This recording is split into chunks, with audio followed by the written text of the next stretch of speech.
What I love about being Christian is I've always been an innovator, but it always seemed like all the innovators were working for, I don't know, Ayn Rand, I heard the term, or something like these ideas that there is no God, all this, and it's just working for the valuation of a company. Mm-hmm.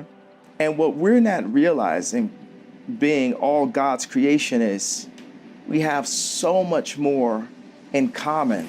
Yeah. Would you consider yourself to be a Christian music artist now? I'm just a Christian everything. Everything. The more that I'm in service to God, I just clear my head and just wake up more empty and let God do the driving and just use me as he may. So you know, you make plans and God laughs. My job is to spread the gospel, to let people know what Jesus has done for me. You know, I've spread it a lot of things. There was a time I was letting you know what high fashion had done for me. I was letting you know what the Hennessy had done for me. I was letting you know all these things. But now I'm letting you know what Jesus has done for me. And in that, I'm no longer a slave. I'm a son now, a son of God. I'm free through Christ. We're praying for the answer in God's time for me to be able to work only for the church. That's my 20-year vision. Everything that I do is for the church. Even designing a shoe for the church. Even all the shoe names, our shoe names be like John 3:16 instead of 350s. Now, everything is for the church. That's a vision that I have, to be able to be an innovator. Christian innovator. Christian innovator. Christian innovator. Christian entertainer, innovators. rapper, preacher. Well, no longer entertainer. I'm not here for anyone's entertainment. Is there a desire ultimately to convert people through this process? It's not a desire. It's my only mission and calling, is to spread the gospel. When I make a song, it's to spread the gospel.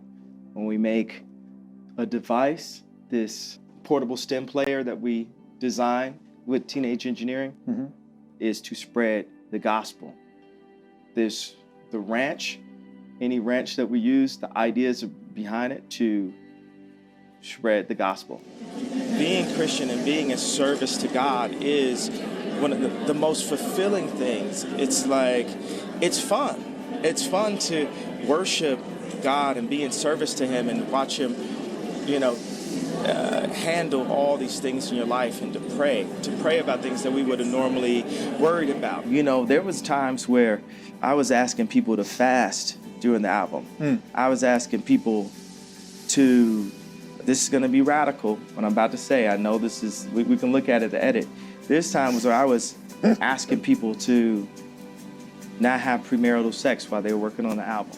So you feel like you must commit 1,000% to something in order to leave behind the environment you came from. And tell other people that are around that they need to be committed 1,000%. And that's the thing. But God was patient, and my family was patient for me when they were praying for me. You know, when they saw me at the Pornhub Awards, there's family members, they couldn't tell me not to do it.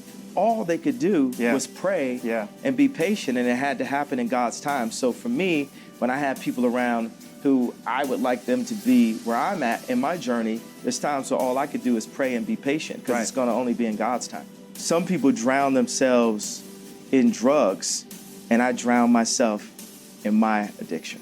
Which was what? Sex.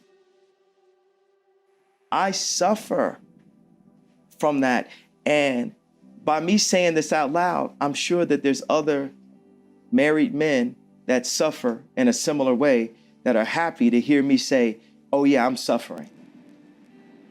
My dad had a Playboy left out at age 5.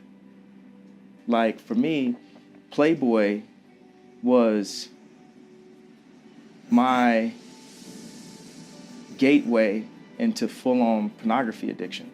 And it's affected almost every choice I made for the rest of my life, from age 5 to now having to kick the habit. and it just presents itself in the open, like it's okay. And I stand up and say, you know, it's not okay. And how do you Right. process that now? Guilt? And Shame? then this is how Shame? it is. I'm not saying, oh, no shame. Now, that's something that Christ has removed, is the shame. You know, Jesus already won the victory. When you're not serving God, you're serving everyone else. You're serving your ego, you're serving your bank account, you're serving your legacy, you're serving Hollywood, you're serving your reputation, you're serving the responsibility of your race. We are living in the dark ages. We're living in an age where people die of hunger. We're living in an age where people are being killed in the street by their own race. We're living in an age where 1 in 3 African Americans are being locked up. We're living in an age where there are children being held at the border, some with their real parents, some not with their real parents. We're living in an age where houses are not sustaining through hurricanes. We're living in an age where someone could be fired for what they think if they say it out loud. God has the power. You cannot be in service to God and be mad at your brother everywhere. As a God-fearing, married, Christian, innovator, billionaire, founder, no one's going to take my opinion away from me.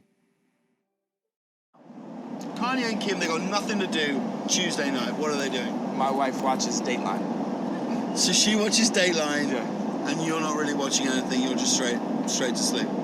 I read the Bible.